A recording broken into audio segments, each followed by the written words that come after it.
Hi guys, welcome to my channel. Friends, आज हम एक जनरल कलेक्टिव रीडिंग कर रहे हैं कि उनकी करंट फीलिंग्स क्या हैं। ये आपके कोई एक्स हो सकते हैं, कोई ऐसे पर्सन हो सकते हैं जिनसे आपका भावनात्मक जुड़ाव रहा हो। जनरल कलेक्टिव रीडिंग है, जितना रेजोनेट करिए उतना लीजिए, बाकी को आप छोड़ सकते हैं। Divine ancestor, master, spirit guide, please messages को निकालने में मेरी हेल्प कीजिएगा। जय हो। मैजिशियन, 8 of wands,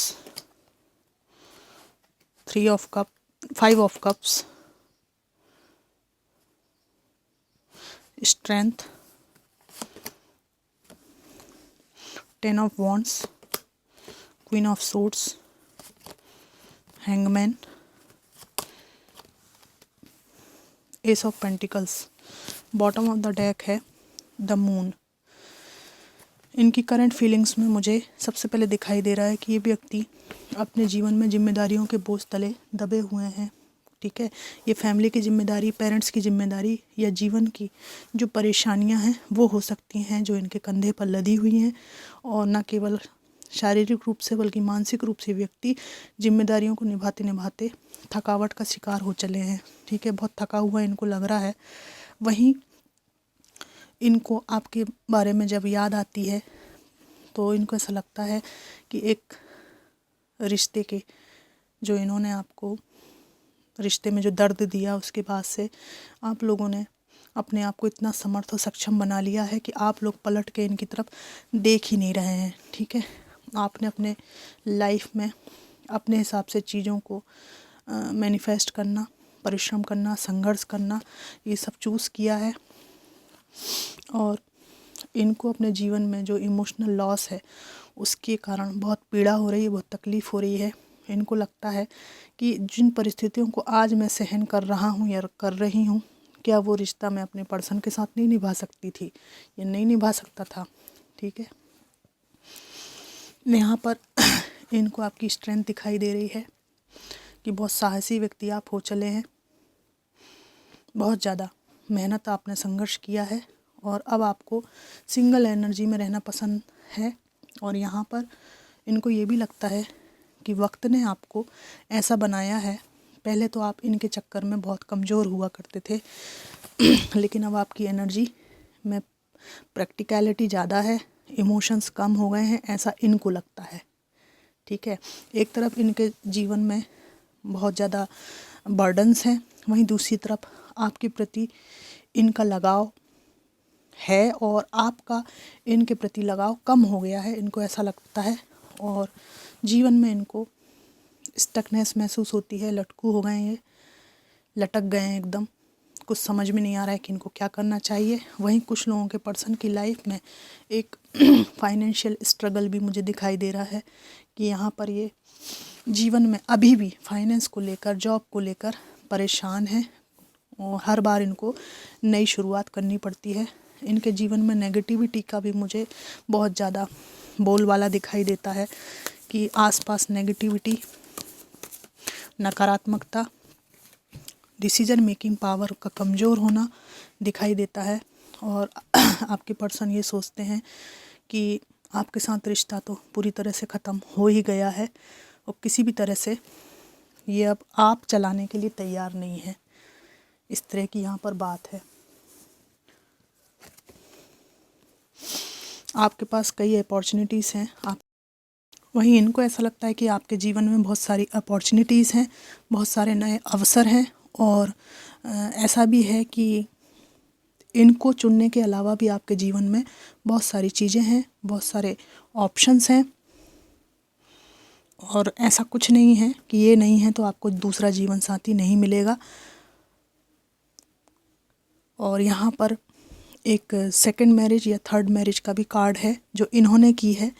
और इन्हें ये ऐसा लगता था कि मैं ये सब जीवन साथी को बार बार पा सकता हूँ, भले कुछ भी हो जाए, बार बार ज़िंदगी बना सकता हूँ।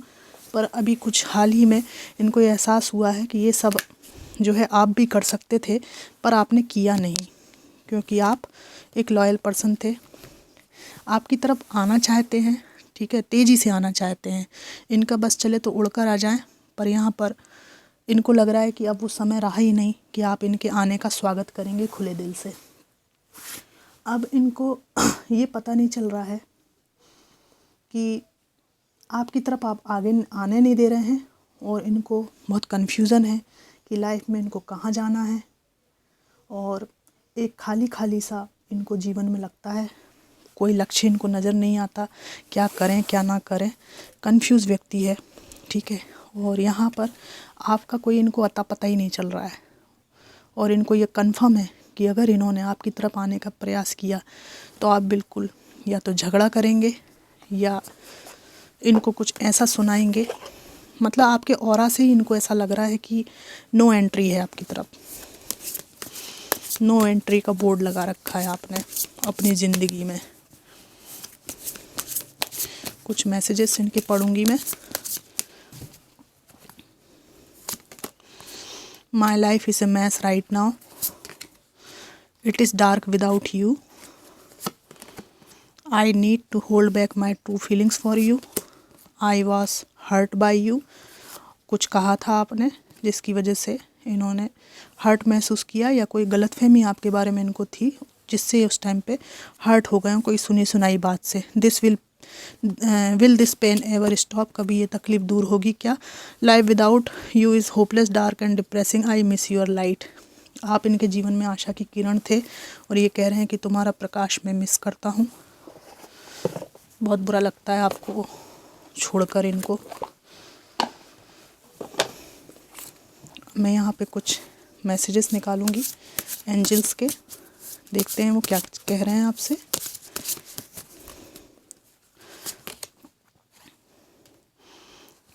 Have courage, awaken the warrior of light with in you.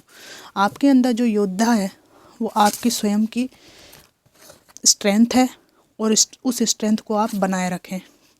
दूसरा कार्ड आया है rise above the dark days of life. जीवन में जो भी आपके बुरे दिन गुजरे हैं, कठिन दिन गुजरे हैं, ट्रॉमा वाले दिन गुजरे हैं, उनसे आप जो है ऊपर उठें और ज़िंदगी में आगे बढ़ें।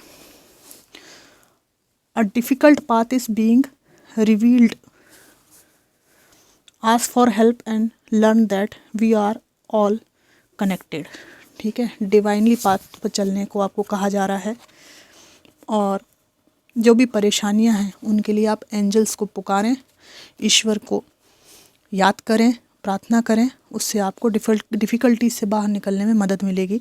Release your inner rebel, be your self and create your own universe. अगर आपके मन में किसी के प्रति बहुत ज़्यादा नाराज़गी है और जिसकी वजह से आपका ही जो है ना नुकसान हो रहा है, आपका ही दिमाग ख़राब हो रहा है, तो उन सब चीज़ों को आप छोड़ दीजिए, ठीक है, जाने दीजिए, पास्ट को भूल जाइए और अपने को हील करने पे आपका फोकस करें। जो हुआ सो वो उसका कर्म है, आपका इसमें कोई दोष नहीं। Your deepest desire constrain you, learn let them go to clear your mind. ठीक है, और यहाँ पर listen to the eternal song of your soul.